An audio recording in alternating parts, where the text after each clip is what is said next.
Hi guys, welcome back to my channel. My name is Ruth and today's video is going to be about study tips and test taking tips for fundamental of nursing. So before I start this video, I would like to say thank you to all of you, my viewers and my subscribers out there who come on to support me. I really do appreciate your support. So let's jump into the video.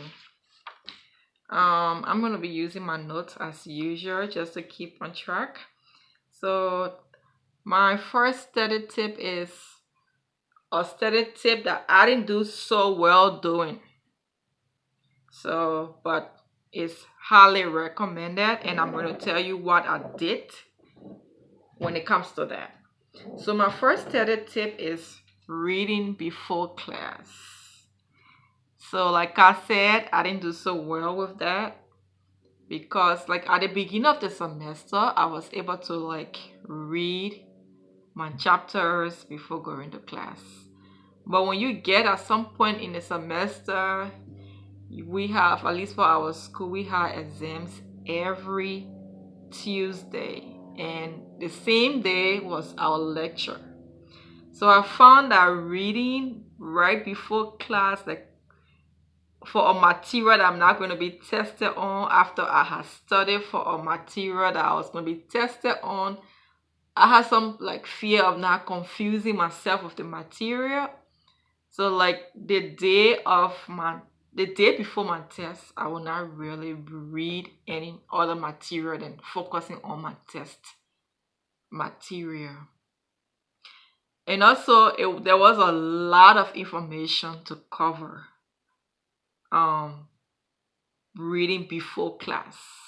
So what I did to be able to at least be familiar with the information that will be covered in class before it's been covered was I use I will go through my book, just skim through it, like the bullet points, the headings or subheadings. I will read them at least to know what the chapter is about. And some chapters I will read like the first few lines, beginning line of the paragraph, and then the ending line, the last few lines of the paragraph. So I was able to get a general idea before class, but it's not like really studying, just to be familiar with what is going to be discussed. Because like I said, I already was so focused on my exams that I had to take, because we took our exams like early morning, and then later we would go to class for a new lecture, new material. So I wasn't too focused on the new material. I was focused on being ready for my exams. So I'm not really a good source when it comes to telling you to read before class. But that was what I did. Like, I will make sure at least I go over, like, just skim through the chapters and be familiar with it. Another thing I did that I would recommend, if you do have, and there's a lot of information on what I'm about to say, so if I'm all over the place, you guys, I do apologize. But if you do have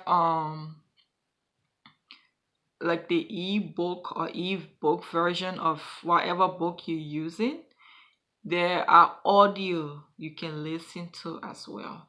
So I will like play those audio for each chapter that I have to cover, and then just keep listening to it. And in that way too, it was another quick way of, even though the chapters are big, but at least the ebook reads faster than I do.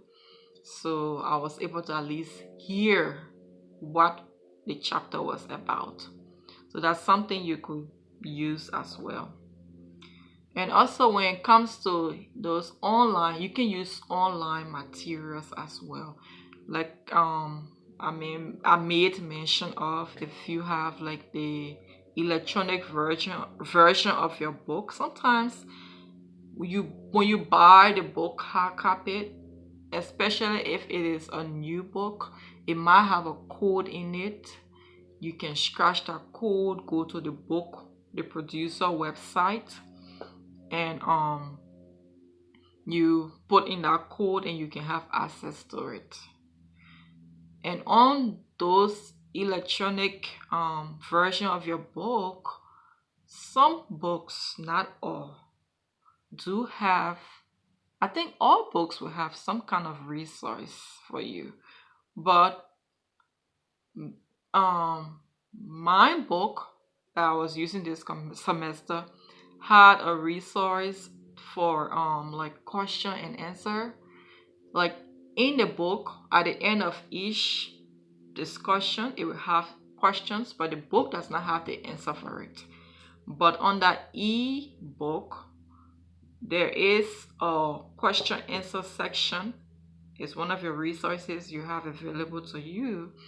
It has question and answer section where those exact questions that were in the book that are not answered, I would tell you go and discuss with your peer.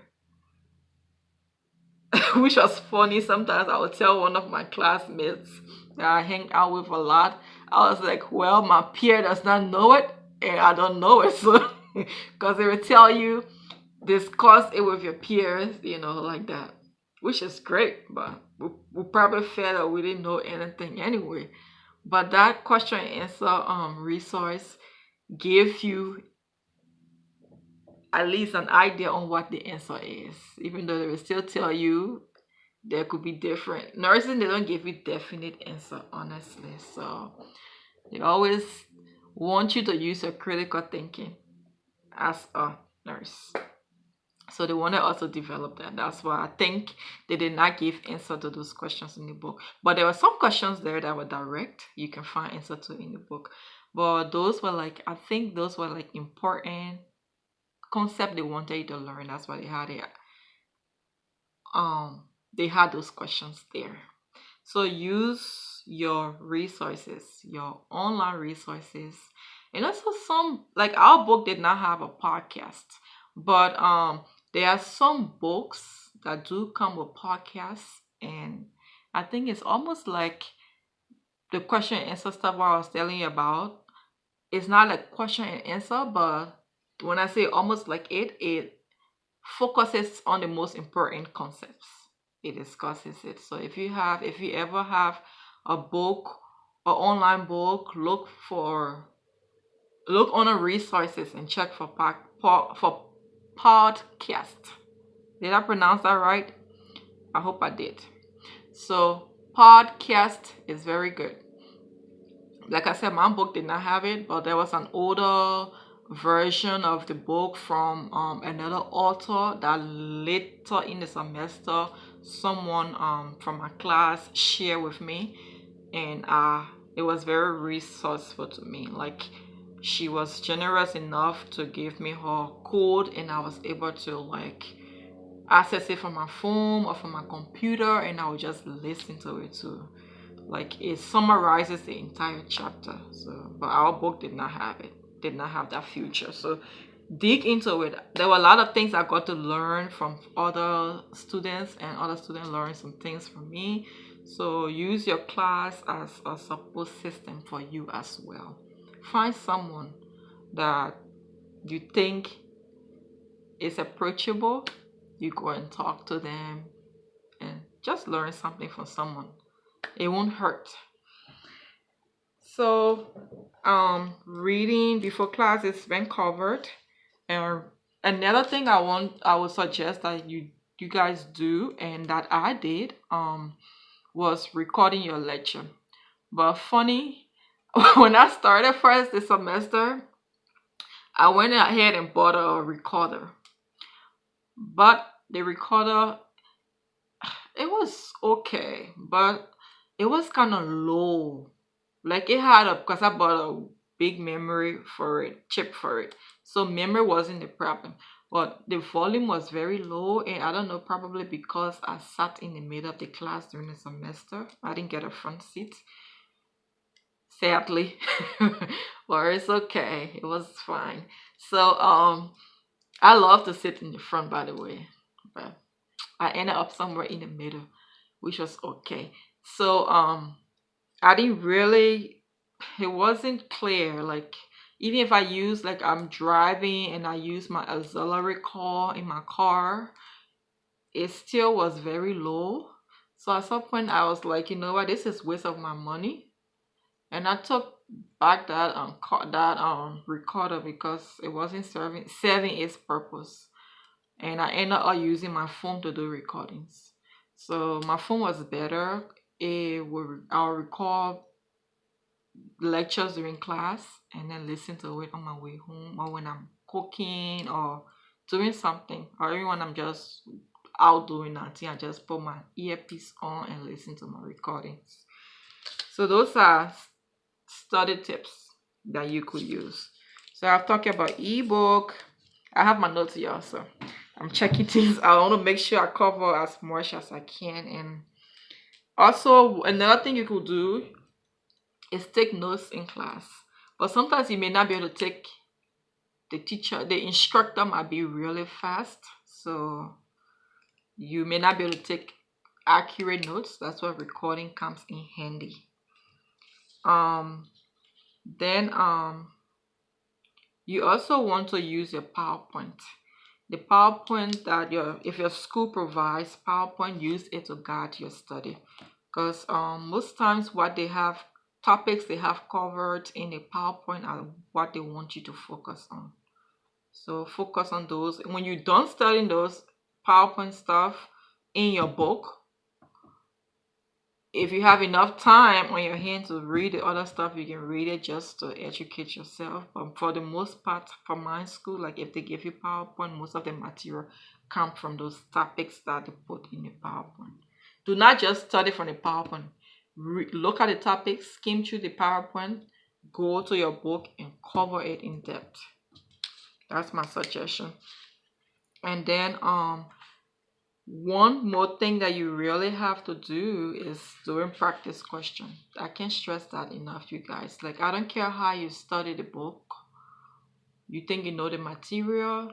Nursing test questions are worded differently, but doing practice question give you an idea on how concepts are addressed in their questions.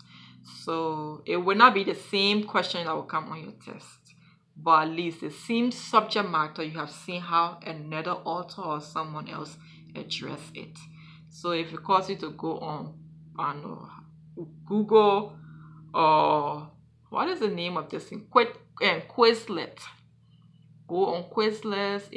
If your book has question at the end of the chapter, try to do those. Anywhere you can find online practice questions, please do it. It saves your soul. It saves this sister's soul. All right, you guys. So far, I think that'll be it from the study tips. Now let's move on to the test taking tips. So for test taking tips, I don't have a lot of test taking tips, y'all, because I told you I was feeling fundamental for real. But this is what I did differently. And I'll also talk about what I was doing wrong. I think I was doing wrong. So I was second guessing myself a lot. I would change answers. I would click an answer that is correct, go back. Instead of me spending my time to do another question, I'll go back and read that same question, find another answer choice, and change to that answer choice. And most times I was changing from a right answer to a wrong answer, sadly. So I would suggest that you try hard not to second guess yourself, because I think I have learned that my gut, I don't know if that's how they call it, like whatever my gut tells me first is right. Okay, so that's what your girl going to be doing now after this, hopefully next semester, if I don't go back to my same crazy ways. Okay, so avoid changing answers. Try to read your question and really know what they're asking about before answering. If it causes you to read twice, read twice. I know some people are very fast at taking tests, because I know sometimes some people, you are in a test, you are even on question 6 and they get it out of the test, so they are done. Do not get bothered by that. Look at your time clock. If you still have time, take your time and do your test. Because whatever you put on that test is for you, is going to affect you. Whatever they did is for them. So focus on yourself during your test time so that you can succeed. Don't be distracted. I know, like, there's one of my schoolmates who likes to sit all the way in the front during test. She said it helps her not to be distracted. For some reason, at some point, I started to sit in the back for test, and I feel calm, even though I saw people walking out, but my eyes was focused on my computer.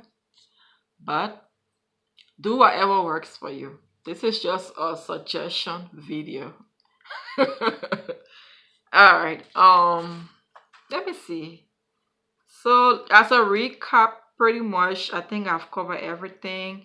I suggest that you guys read before class, or if you can't read before class, try to summarize. Go over like the summary in the book, or just go over those topics, the subheading and stuff, know what it is about. Record lectures during class and listen to them. Take notes during class. Find time to like listen to the lecture that you recorded, whether you're driving, whether you're cooking, whether you're doing. Create time for studying. Also, if you have access to ebook, please make use of them. They are very resourceful. And something I was about to forget about, you guys, is when you're studying, use those chats. There are chats and there are boxes in your. It is very important, you guys. Like, it's very important. Those chats have very important concept that is like a summary of very important detail that the author wants you to know. So please use those charts, and if you don't study anything else in detail, study those charts and boxes. And also in our book, we have like areas where you have like leaves, golden leaves is for teaching about elderly, how to take care of elderly patient, because their care is very important, because elderly are more like they have intolerance to a lot of things. Clinically speaking, they have their immune system may not be as active as a younger adult, elderly and babies. So focus on those kind of things, because at least from what I observed from our tests and from what the instructors focus on more, those were their priorities. So focus on those things. So yes, you guys, this is it. Be confident, not overconfident when you go in for your test. Pray for calm and just let God take the wheel, and it's going to be okay. So this video is getting a little bit long, so I'm going to stop right here. And I say thank you so much, you guys, again for coming onto my channel. If you are not already subscribed to this channel, go ahead and subscribe, and to keep motivating me to make more videos. All right, I thank you so much, you guys. Bye bye.